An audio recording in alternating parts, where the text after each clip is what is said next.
Hello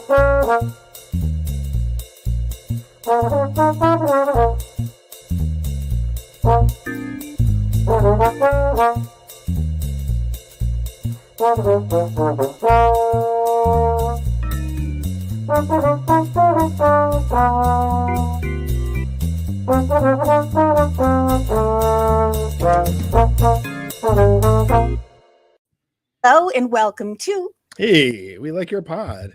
And we're going to tell you why. Hi, it's Dawn here, and I am joined, as always, by my trusted partner, Matt Pickett. How you doing, Maddie? How was your week? Pretty good. Pretty good. Got real warm here in Cincinnati, so just enjoying the sunlight, even if it means right now in my third floor, it is very stuffy and hot, but can't complain too much. Can't complain. And you had a birthday this last week. How was that? I'm still kind of was recovering. I'm still recovering, but I was not feeling great. Didn't do much. You're not feeling great after all the after the heavy drinking and partying you did on your birthday. Is what you mean, right? The antibiotics for the sinus infection, the tummy problems, and the back pain. It's like, oh my gosh, I'm getting old. But I feel a lot better today. I'm still on antibiotics, but I'm starting to feel like halfway like myself. And I think the first sign of me feeling like myself is because I got super infuriated listening to a trial that started on Monday. That was my big gift for Monday. It was the starting of a trial that Katie and I are keeping track of, and probably half of the country. Have you heard about the doomsday mom, they're calling it? No, not at all. But wait, before I want to hear about this because these are wild. But you mentioned Katie, so is there a show you do with her about legal stuff? It's worth mentioning. Katie and I are live on this channel, usually on Wednesdays, sometimes Saturdays. Katie is also taking a hiatus. So for a couple of weeks, we've been off. Okay. But right now, we're covering the Lori Vallow Daybell murder trial. She's stands accused, of course, innocent until proven guilty, unfortunately, of killing her 2 children. Ooh. Her conspiring to kill her lover's and now husband's wife at the time and her husband at the time. Oh, yeah, she's a mess. It's not pretty, but it's just bizarre, and lots of people are paying attention to it because she did it all. But at least I count at least 12 murders associated with this woman. Wow. Yeah, so these are only 3, and then she'll be extradited for the 4th. But there are lots of other mysterious deaths that have been associated loosely with her over the years. But she's never been tried before or even arrested until she went too far, and her kids. Mm-hmm. And it's kind of interesting. I mean, when I heard about the children missing, I paid attention. I always pay attention to that. It's important to me. But it also happened in an area where I've vacationed a couple of times. So I'm intimately familiar with all of the locations of where they were found, where they were living. She wasn't living there for but a couple of weeks when all this took place. And so, a lot of these trials, you see maps and you see descriptions of the roads and this and that. But when you actually know the area, it makes it really. Yes. Yeah. It makes it real. Yeah. Yeah, totally. Yeah. So anyway, that's on this channel. We call it Intero Talk. It was kind of fun because the behavior panel, which is I've mentioned them on this show before. I was like one of their very first, probably 100 followers, and they've just risen to fame. They're really fantastic guys. And they reviewed an interrogation video that Katie and I did together a few weeks ago. Really? And so I was like, awesome. What did I get right? Because they're the real masters. I'm just somebody, just a schmuck. I mean, the cool thing about their video, about their channel, it's called the Behavior Panel, is they empower people. They're like, especially if you're female, you pick up on body language and things that you don't even, necessarily are conscious of. But they've trained to do this, and they're very empowering because they say, if you just practice doing these techniques and noticing these things. And so that's what I do with Katie. We look at these interrogation videos or sometimes testimony from trials or body cam, and we just point out what we notice. And so it's kind of fun because our format is I'll start playing the video and Katie's job is to say, stop. And then we laugh. And yeah, so we have a really good time with it. So that's on Wednesdays, you said. Normally on Wednesdays. Yeah. And we have a bunch of videos that you can watch. A lot of people are still watching because there's a whole show playlist, just like our podcast. You can watch them later too. Yep. Totally. And does Katie use her last name on the show? I don't just like throw her name out there. She Oh, doesn't. All right. Our friend Katie. Absolutely. Our friend Katie. Cool. Well, we have some people, some Pappy Schmears in the chat Live here. Chat. Hi, Pappy, thanks for being here. Want to say what up to you too, Pappy. Thanks for being here. Thank you for the compliment on my hair. It's very big today. I'm not sure why. And doing well. What else is Pappy saying here? Pappy's saying, come on, children missing. If your child was 5 feet from you, you will get your horns up. They are all guilty. Yes. There you go. Yeah. Yep. And my glasses are schmuckless. Give yourself some street cred. There you go. I've got little hair and schmuckless glasses tonight. Thank you. I have large hair. I love your hair. It's so great. So thank you. So it's been a week. I've been this trial has just taken lots of twists and turns, and people that are watching it are passionate about it, and most trials are that way. It seems to be. Yeah, but this one, it required a tremendous amount of preparation because there are so many twists and turns and so many people, and they believe it's supposedly a cult with all kinds of crazy religious beliefs, and that actually plays part in the decision making. So you kind of have to hear that part of it too. It's just really bizarre. It's just really bizarre. So that's happening. And there was another trial that Katie was watching, and I kind of saw a little bit about it and didn't really pay that much attention. The headlines, and this is a really good lesson, and this came down today, the verdict came down today of not guilty. The headlines continually read something like TikToker murders neighbor in order to gain fame, right? So they set it up in the press that this kid, was a ne'er-do-well and he murdered his neighbor just to get famous on TikTok. And while there may have been while he may have played part in being an annoying neighbor, he also had annoying neighbors.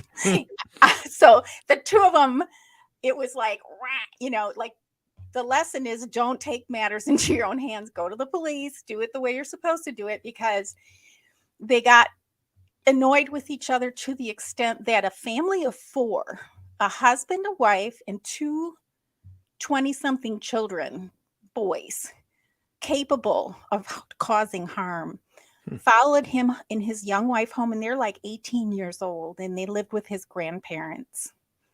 Followed them home. The wife told her son and husband that he hit her in the car, and he didn't hit her. She just made it up to incite this violence. And they went into his home, into his garage and into his kitchen, because they had like an attachment there, and beat the living tar out of him.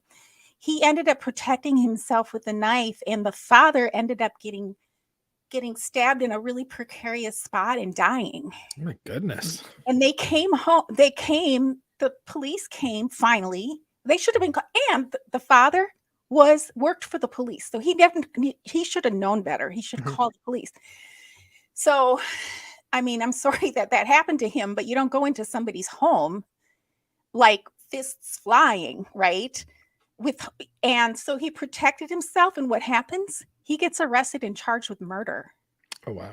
Yeah. And it's amazing how much power the state has that you can it was totally a self-defense, right? So and these headlines were working against him, right? And so thankfully the jury worked out, and they said not guilty on all of the charges today, and he's walking home now, walking free. But I mean, he lost everything in the process, and it's just really scary to think of what could happen to an innocent person like that. Yeah. Yeah. Dawn, where do you find these things? I don't know. You always have like a crazy trial you're watching, and it's always like, what? Like, I have not plugged into this at all. It's so wild. here's what happened. Okay, so and then we'll get to football. Oh yeah, we're doing a football podcast. Yeah, we're doing a football. Sorry, you asked, right? So you get to indulge me because I'm a year older now. There you go. I'm a little bit more senile. Okay, so I was never, ever, ever interested in true crime or any of this stuff. And when I would hear about missing children, I would get so upset. I never listen. I don't watch television. I don't watch crime shows. I definitely don't listen to the local news. It's too upsetting. I'm a very sensitive person. So, but a few years ago during COVID, we had the George Floyd incident, right? And the George Floyd who was killed by the police officer in Minnesota. And probably because of COVID, same reason I was around, looking at other things because I had, was stuck at home. I watched that trial and it was very difficult for me. It was very upsetting. But once that happens, YouTube's algorithms will be like, oh, here's another trial, or and they introduced me to, this lawyer that I think I told you I designed a sweatshirt for him when he was first starting out. He has like 300,000 followers already. And then they introduced me. They're like, oh, here's Behavior Panel. I'm like, what's that? Fantastic channel. And then once you start watching those, and then they go through like interrogation videos and stuff, then YouTube starts feeding you interrogation videos and other trials. And so that's how I started seeing. And little by little, I'd watch a few more. I'd pick ones that I wanted to watch. And then now that I have Katie, who's interested in true crime, since I learned that when she was on our show here on this podcast, it's like, oh, we just all day we're texting back and forth about what's going on. So yeah, that's how it happened. I'm just blame it all on YouTube algorithms. There you go. Yep. The old digital rabbit hole that you kind of unwittingly fell into, and now here you are. Yes. And Pepe asks, Dawn, on a softer side, do you condition? And if so, what is your hair routine? Pepe, I'm calling you Pepe. Pepe LaFleur is my cat. I'm sorry, Pappy, not Pepe. Sorry about that. Yes, and I'm going to do a hair video for you because I am a skin care specialist and I have a hairline that's aloe vera based. Definitely, my hair is baby soft. So I will tell you all about that. I have to do some commercials for my channel. Seriously, I know, right? Anyway. So thank you for inquiring, Pappy. Pappy. Oh, and speaking of Pepe LaFleur, Coach LaFleur, Pepe's not your cat now, right? I mean, you'd say it's Jamie's cat. They had their 1 week anniversary. Right now, Jamie should be home. I sent a big, like 5.5 foot cat tree for her to put together. And it's blue. I had to find one that would match her carpet. It was not that easy. I found a navy blue one, and she should be assembling it as we speak for Pepe. Nice. That's awesome. He's doing well. Jamie's doing well. And she tried to get him for his first vet checkup, but he ran away. And it was very traumatic to both of them. So we're planning, she's got it all scoped out for taking him in on Monday again. So she's so worried about it. And I'm like, well, he picks up on that energy. So just try not to think about it till like Sunday night. But that's not working. So yeah, Pappy, look in the link tree for my skincare thing, and you can get free samples too of all our products. But the hair products are to die for. So yeah, so Pepe LaFleur is with Jamie, Coach Kitty, and life is good. Life is good. Things are settling in. Yeah, and he loves her so much. He just wants to be with her all the time and cuddle. And yeah, she wanted a cuddly cat. And I thought this was a good match. You never know what's going to happen, but it's working out great. I'm glad to hear that. That's good. Yeah, we're happy. So Maddie, I'm excited about tonight, but I'm also excited about next week because we have our new round of special guests on our show starting That's next week. right. Who's our guest next week? Should we tell? Yes. Who is Tell. it? Who is it? Do you know? Okay, let me look. Let me double check. I think I know off the top of my head, but I would I'm want double to check checking. to make sure. Yeah, I'm pretty sure I know who it is, but I'm pretty sure it is the great. Oops, I went too fast. It is the great April 20th. 1 week from today, we will have Wes Hodkowitz from the Weekday Tackers. Oh my gosh. Wes Hod next week, folks. That's gonna be a good one. I'm really excited about that. Yeah. And then we have Amy, and then we have Kyle Fellows the week after that. So those are our next 3 guests. That was a lineup. That is spectacular. It's gonna be great. So, how did you do with superlative? Oh, did you tell me about your week? I've been talking this whole time. I had so little to say about it. It's warm. Come on. I love it. It's great. You went to the symphony last Saturday. That's true. I saw I've seen the Cincinnati Symphony a number of times because I've gotten a lot of free tickets from my in-laws who have a subscription. Nice. And there was one year that one of the students I work with, her mom was the librarian, the head librarian for the orchestra. So I've got a lot of free tickets over the years, which has been great. That's great. And this last week, they performed one of my favorite symphonies, which is Shostakovich No. 5. It was sublime, transcendent. Yes. One of the best performances I've ever bared witness to. Been at, saw and heard, experienced. It was great. It was fantastic. So. Okay, I started listening to that symphony because you mentioned it, and I didn't get to finish it. I listened to like Performance Today or something. Had a nice. Is the Cincinnati Orchestra? Are they a 5-star? Like they're a world-class orchestra. They're like a tier 2 on like the international nice orchestra scene. Like the tier 1s are like it's very few. It's like 6 orchestras. Right. So to be even in the second tier is really good. So no, they're a spectacular orchestra. That's what I thought. That's what I thought. And I may have heard them. Let's see. So I started listening. It was pretty intense, but I didn't get that far with it. It's so intense piece. Yeah. It's real. I forgot how intense, honestly. I was like, whoa, this is intense. But it's fairly, I didn't get to finish it. It was like, it's like an hour and a half symphony, isn't it? Not quite that long, but the first movement is the longest one. And it takes a while to get through. It's the really heavy one. Yeah. Nice. Well, I'm glad you got to experience that. Awesome. I'm jealous. I haven't been to a symphony or a play or a opera in ages. So maybe when I go to Europe, I'll hit one up. There you go. Yeah. Make up for it. Yes. Yeah. Yes. All right. So some superlatives. Have some superlatives. Do you have some superlatives? I do. I have 3. How many do you have this week? I have 3. They're kind of, one is random, and then there's like 3 bunched together. Oh, so you have like 4? Kind of. Okay. But one's really short. Well, why don't you go first then? We can volley. You want to volley back and forth? Okay, I'll do the short one, and then you go, and then I'll do. Yeah, we can do that. Okay. Okay. Short one. Most trendy. All right. I jumped on Twitter for a second, a couple times today. United States trends. Number 1 sports trending. Dan Snyder. You know, I thought about you a lot today when the news broke.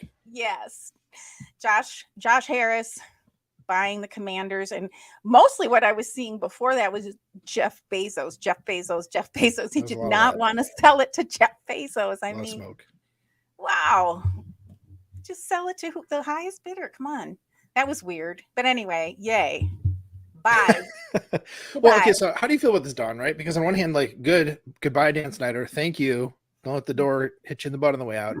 But on the other hand, he's getting like $6 billion to like not do like evil things anymore. So it's like, is this bad behavior being rewarded? Like I don't know, it's not great. Right. Well, he'll be still doing evil things, I think. They just won't be in an area where where we have interest. Perhaps. Unless he buys somewhere else. Yeah, unless he buys an NBA team or something with that money. Stay out of sports, stay out of anything I'm interested in. But I'd be more than happy to cover a trial if he's ever tried, and if we ever get Mary Jo White's report, which I guess since he's so, I thought that's what you were going to ask me, because the chances of that report ever coming out, any kind of legal action really happening, not just words, right, and threats, but anything real and tangible, is slimmer and slimmer as he sells the team. Now, maybe that was the point, all the threats of legal action just to sell the team. But yeah, I have a feeling somebody like that, they'll do their deeds, because he got away with it. And he got $6 billion, as you said. Goodness gracious. But maybe I won't feel the urge to talk about him anymore on this show. I might, like I said, I might cover him on the true crime show. Yeah, there you go. Right. I hope you get to. I hope he gets himself into a trial. Yes. Exactly. So, most trendy. Love it. All right, should I do one? Yeah. I got best analysis. So, since we're within a month of the NFL draft, it's kind of like things come out, like resources, like podcasts, articles, and it's not as time bound. It's like this week we need to talk about this thing that came out this week because it's tied to this week. It's like it's tied to this part of the calendar. It's tied to this month. It's tied to the draft. So the first one I want to talk about this week was actually technically from last week. But it's still worth talking about because it was so good, and because I had a bunch of other things to talk about last week anyhow, so I had to put this one to bump it a week. But anyhow, my point is, this one is best analysis. So this is our pal Dara Carragher, who we gotta have him on the show at some point. Yes.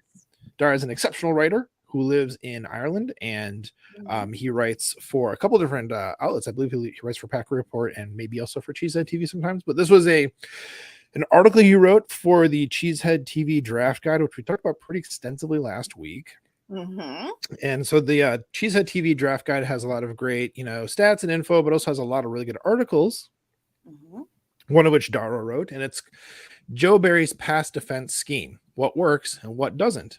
And this was like one of those, typically excellent Dara entries into the world of Packers content, where he broke down like what were the different defensive schemes that Joe Barry used, when did he use them, how effective were they, looking at like cover 2 versus cover 4 versus blitz packages, stuff like that, just kind of going all through it, like what was the most effective.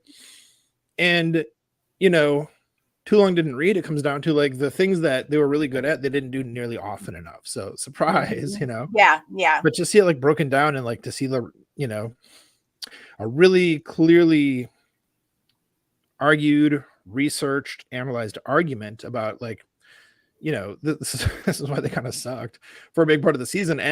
But also here's some hope as to how they could be better if they just hone in on what they actually do well, and let the players play to their strengths. So, it's kind of like this could be something that helps us to better understand what they're doing. More appreciate when they start to go in a better direction with it, / be more frustrated if they don't, Yeah. But articles like this, it could be so easy to let it devolve into like spreadsheets and just running through figures and stuff like that. But Dara is such a talented writer that he makes it like really interesting and engaging to read this kind of stuff. So hats off to Dara, as always. Excellent work. I highly recommend. For anybody who's listening who's a Packers fan, definitely, if you haven't yet picked up the Cheesehead TV Draft Guide, I highly recommend. It's one of the great resources out there for us Packers fans, and especially for things like the article last week we talked about that Brian Maffey wrote that was so good, and the article this week I'm talking about that Dara Carragher wrote. So good stuff there. And he really brings things to life. I have a question because I did not read that. I haven't even touched the draft guide yet. Did he get into at all the why they didn't do why they didn't do some of the things more? I don't want to be like, why would Joe Barry call things that aren't as effective? Why? I think it comes down to Joe Barry having, I don't think that Dara really got into that, because then we're just kind of guessing. Right. But I would say, from what I can gather from various, reportings and whatever else, it's that Joe Barry has an idea about what's supposed to work and doesn't always think about what's going to work, not just as a scheme, but for the fit of the players he has in front of him. I think that's kind of what it comes down to. But I think a lot of people could hear me say that and be like, no, that's completely wrong, Matt. Here's what it actually is. And I wouldn't be at all surprised, because I don't want to speak as any kind of expert on that particular question. Why does Joe Barry do what he does? I don't know. Yeah, but so he didn't get into that. I was just curious because that has been a topic a lot, or it was a topic. Yeah, it will be. It will. Hopefully, it won't be again. Hopefully. But if you're listening and you know why, or you have a theory as to why, whether you agree with Matt or not, let us know. Whether you're listening, yeah, let us know. Okay, cool. I like it. I like it. Dara, if you're listening, come on the show sometime. Yeah, we should invite him on. Yeah, definitely. Let's do it. Let's do it. Very different times, and we can make it work. All right, Don. Do you want me to keep going? Did you want to save yours as a cluster, or do you want to do one? I'll uncluster them. I think I can do that. Go for it. So this is going to, so my three real superior, I had to mention the Dan Snyder, okay? Because it yes. Okay. So now my real superlatives. So the first one is, and they're all going to be under this category. So this category is called Most Wisconsin Nice. And this is from the Inside Wisconsin show. And this was last night, technically today, but I'm California, so it's like more, I don't know, somehow I was listening to it like at midnight. Anyway, I don't know how that works. Inside Wisconsin with Rob Domowski. So they had Rob on. And so if you don't know, this show, are you familiar with this show? No, I think I say if you're not familiar, who's Rob Domowski might be good to mention, but also know the show. Okay. So basically this is two ESPN writers who have roots in Wisconsin. I forgot the guy's name. Anderson and Thomas. I forgot the guy's first name. Trevor Thomas, I believe. And anyway, I'll check it. Okay, it's in my other parts of my notes. But anyway, they set forth to tell the stories of their home state through conversations with some of Wisconsin's most recognizable and beloved ones. Oh, cool. Yeah. So they had Rob Domowski, and they're sports writers as well. So I think Wes Hodquist, they mentioned, was on their show a couple times. So Rob Domowski, 26 years in Wisconsin and counting for ESPN Green Bay Packers reporter Rob Domowski. We talk the team he covers, of course, the Packers, the friendships he's built here in the Badger State, and his bromance with Wes Hodquist, and lots more. So it was a really fun episode. So Rob has been covering, as mentioned in the header there, sports in Green Bay since 1997. But he grew up in Chicago. That's why he has. So this answers my question I've always had, because he sounds like he's from Wisconsin. So that explains the accent. He's grew up in Wisconsin, close enough. Wisconsin. One of the things he mentioned in this episode I thought was really interesting. He talked about Wisconsin fans, Green Bay Packer fans' level of knowledge about the game and about the team. He said, like no other team that he knows of. And that's, he can run into people in the grocery store or at his kid's high school game or whatever, and they'll be talking like 5 layers down draft, to players and that kind of thing. So pretty impressive. So that's kind of neat. And I feel that way too. I know people who are fans of football teams, but they don't have the kind of knowledge about their teams that like my family members and fans I know have. So he also poo-pooed the idea that the New York press will eat Rodgers alive. Good. And he defended the journalists here and their hard-hitting questions and commentary. So that was cool. Nice. And then he topped it off with a story about getting locked in a service elevator at Super Bowl 32. He had only been on the beat for about a year with a looming deadline. And I was like, oh, I could just feel it and see it happening. So that was it was a really like an hour and a half show. And it was just delightful. And thank you to the YouTube algorithms for finding me. Again, that's how a lot of these shows, it's like they just make these suggestions. And I'm telling you, I love YouTube's algorithms. Really. Thanks, YouTube. Thanks, YouTube. So I have more to say about that. It was, like I said, it was a long, but basically they said he was the nicest man that they knew. They had anecdotes about some of the personal things that he's done for their families and that kind of thing. And that he was a super nice guy. So that's why most Wisconsin nice, even though he's from Chicago. That's good to hear that he's like super nice, whatever, because like he definitely gives off that vibe of like, I'm gonna ask the questions. I don't care what you think of it, and he kind of comes across a little bit like more gruff among the beat reporters. Is kind of the vibe I get. Yeah. So like to hear like, no, he's actually like a really nice guy. Is that's nice. I like that. Yeah, that's probably his Chicago, exterior, for sure. And yeah, which I like. I like that New York, Chicago kind of big city exterior. One of the other things he was talking about, I didn't put this in my notes, but his high school's age son played for De Pere basketball, and evidently they won the state championship. Yeah. So that was also a big, he had a lot of personal stories about that too. So that was a big, and basketball's on my mind this week too, because now the playoffs for the NBA are starting. And of course, Bucks are number one. Yay! Go Bucks. Go Bucks. By a long shot, like by a lot in the whole conference, not just in the division. So yeah. So most Wisconsin nice goes to Rob Domofsky. Well, yeah, thanks to the YouTube algorithms, YouTube still haven't found what they're looking for. YouTube helped you find things you didn't know you were looking for. How about that? Clever, very clever. And by the way, that if you don't like YouTube for some reason, that is a podcast, and that link will be in our show notes. Very cool. I'm gonna check that out. That sounds like a really good listen right there. The Inside Wisconsin show, yes. Awesome. All right, should I go ahead with my next one? Yeah, let's hear it. Okay, this one has a couple caveats. I'm gonna say it with the caveats intact. It's gonna be this is a best Packers draft resource from this week. And I say that because I had specified the Packers thing because this week also saw the delivery of The Beast, which is Dan Brugler's like amazing, intense, thorough draft guide. Right. It is otherworldly. It is really is special. And you can get The Beast if you have a subscription to The Athletic, which you should have anyhow. It's amazing. Right. But I don't want to talk about that. That's a national thing. Whatever. It's great. Please do check it out. It's good stuff. No, rather, this week, the 2023 Green Bay Draft Guide came out, powered by a Packer Report. That's important so that you know that we're talking about this versus the Cheesehead TV Draft Guide. These are the two titans of draft guides for Packers fans. Usually there's a couple other ones that come out too that I would also recommend, but I haven't seen them yet. But these are the two that I feel like are like,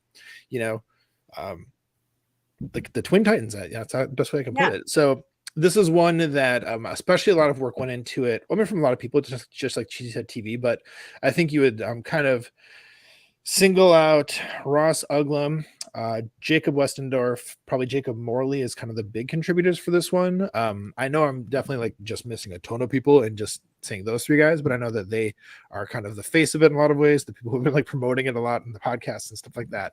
Right. So it's really cool because it's not just like they're duplicating the same kind of like content as like the Cheesehead TV Draft Guide does. There's different approaches, different ideas, different philosophies. It's like a good complementary piece. They complement each other. So if you want to really dig into this stuff, it's worth getting both of them. They're both like $10, like small investment, worth it. Plus, supporting some really cool content creators, some really great people. So that's the biggest part because there's a lot of work that goes into those. I can only imagine. It's insane how much work goes into these things. Oh my goodness. I mean, that's why it takes like a small army of people to produce each of them, right? Right. But I would highly recommend getting yourself a copy of the I forget the title exactly right. The 2023 Green Bay Draft Guide powered by Packer Report. Of course, link in the show notes. So check it out. It's really great stuff. It's very beautiful. I took a week off the draft stuff and I feel like I'm really missing out. I'm like, I gotta cram. But I'm like that. Like when I was in school or any times I've taken, continuing ed or whatever. I mean, unless it was art, you can't do that with art, but which was half of what I did. But anything else like the business degree that I have and all that, cram the night before and just like that's how I do it. I don't tend to keep up with things. It's like I gotta cram and I learn as much. You learn because you have to take in the content. You just don't sleep for a couple days. I can't wait till the draft. I can't believe it's 2 whole weeks away, and we will be live on the first night of the draft. I was thinking that, yeah. I was thinking that too. Okay. I was gonna say, sorry, before you move on, Don. This last week in like draft coverage has been interesting because I do feel like, and I felt this last year, every week we get closer, things seem to get like clearer.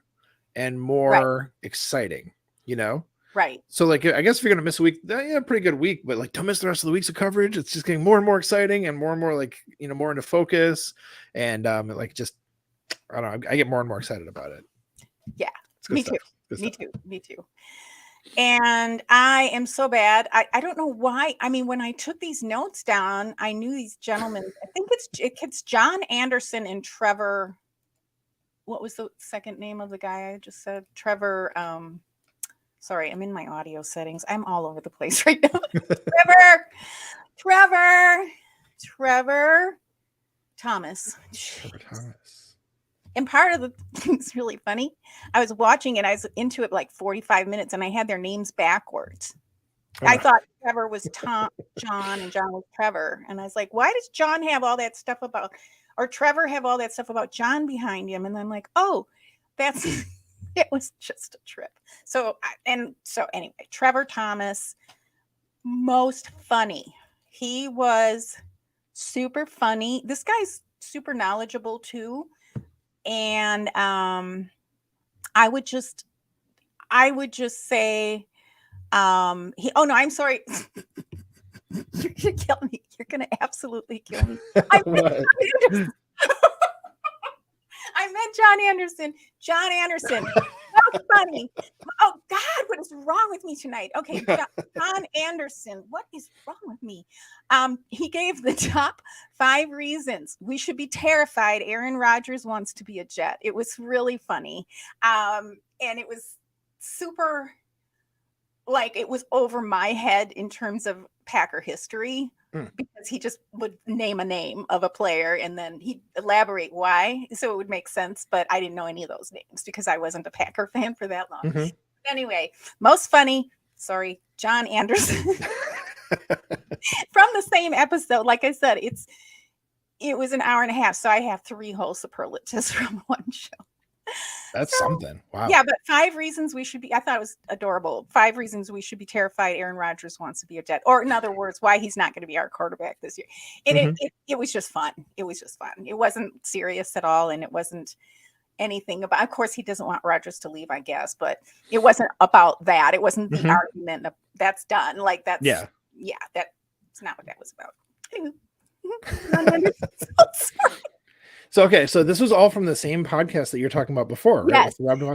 So I was like, I'll probably listen to that. And I'm like, I'm definitely going to listen to that. You have to listen to this. Yes. It was so good. And then they had Rob kind of coming in and out. And no, it was just a really nice show.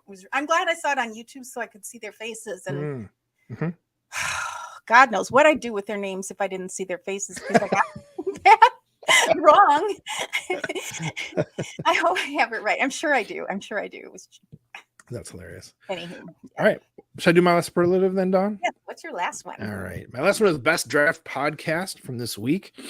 All the podcasts that we listen to, the Packers ones, they're all doing draft stuff right now. It's like wall to wall. So what won this week kind of emerged and stood out for me. It was the Pack-A-Day from, I think it's the Tuesday Crew, if I remember correctly. It's the one with Ross Uglum and Jacob Morley. Okay. And this one was really good because it wasn't just like, okay, no shade to like the ones that are like, here's this guy and this guy. We're going to delve into these guys. Those are great. I love them. And he's doing the heavy lifting. Those are amazing. But this one I like because Jacob and Ross, who are both, brilliant football minds, were talking about like, here are players that we like, age, position, that meet the Packers thresholds and could be taken. And we really hope they do, because we really like these specific players. So to hear like within a certain like defined set of parameters, hearing them talk about these specific players was really good to help, fill in some blanks, help me get to know some players better that I'd kind of heard of a little bit. So just kind of like reinforcing some of that.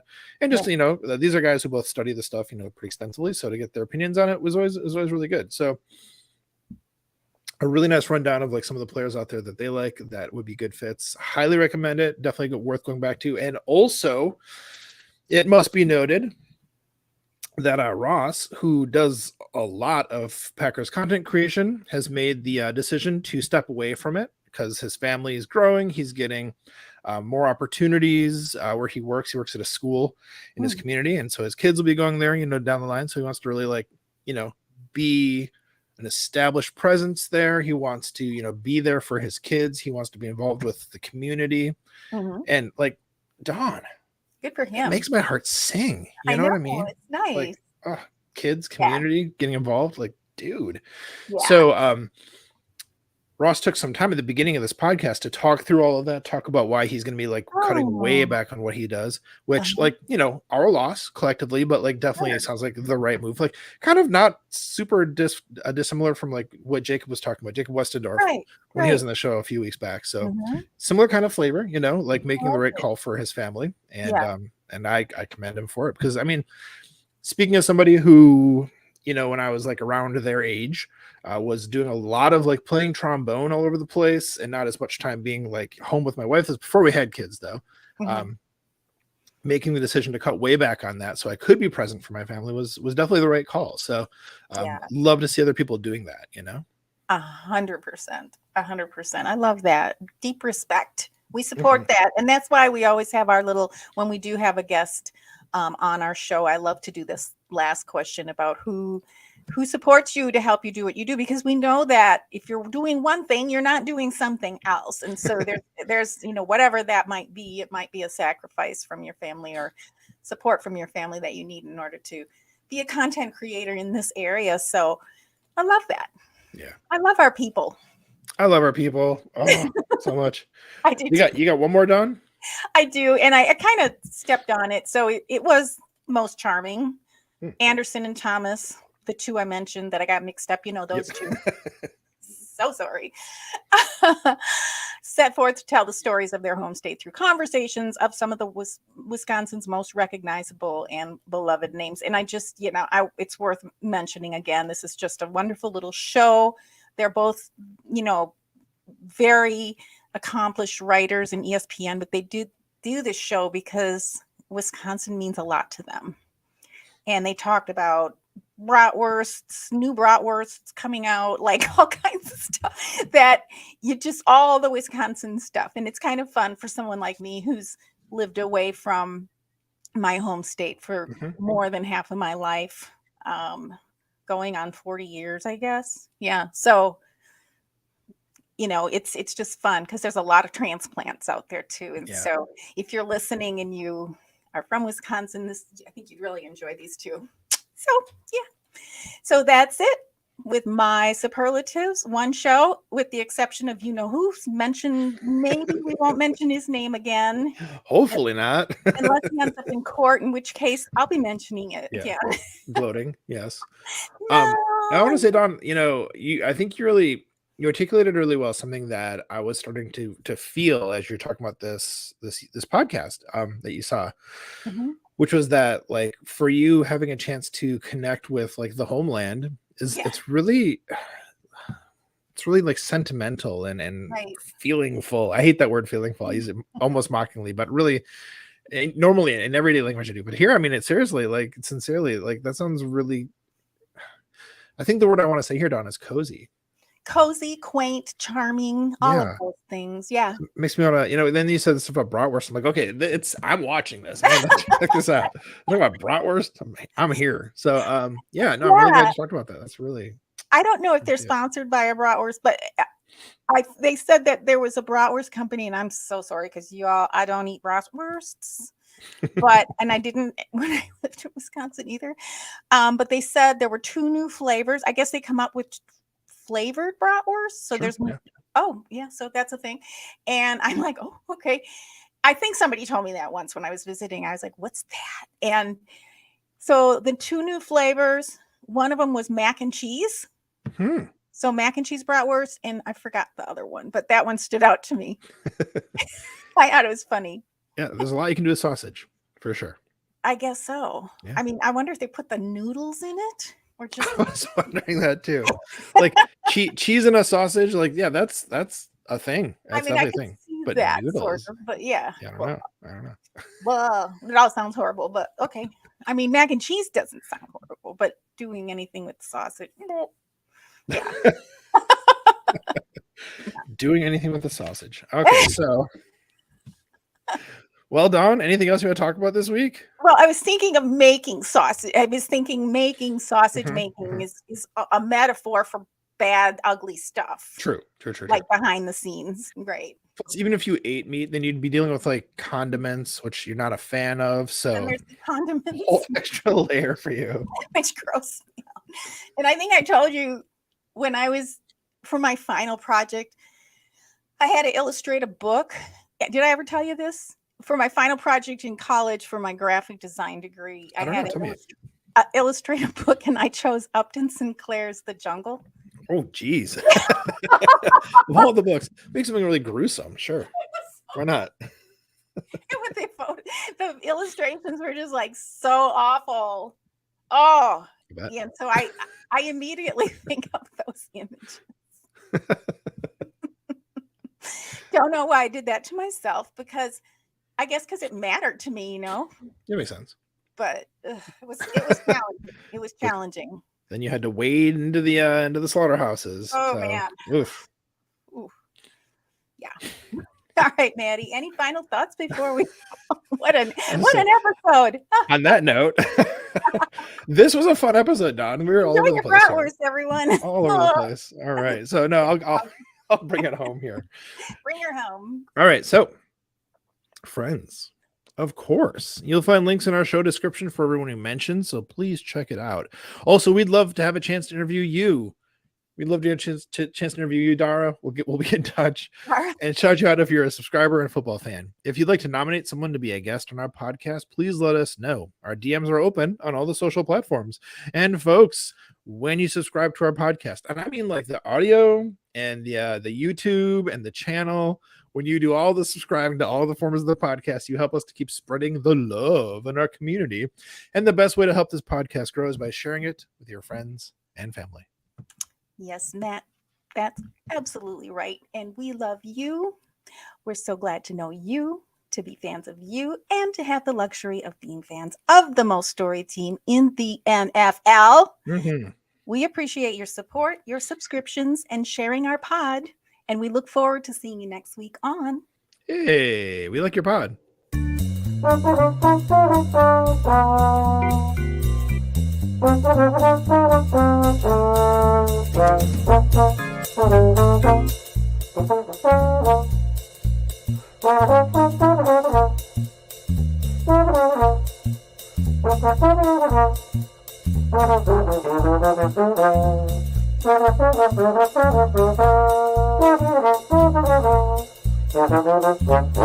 Football in general comes down to discipline and people owning their roles.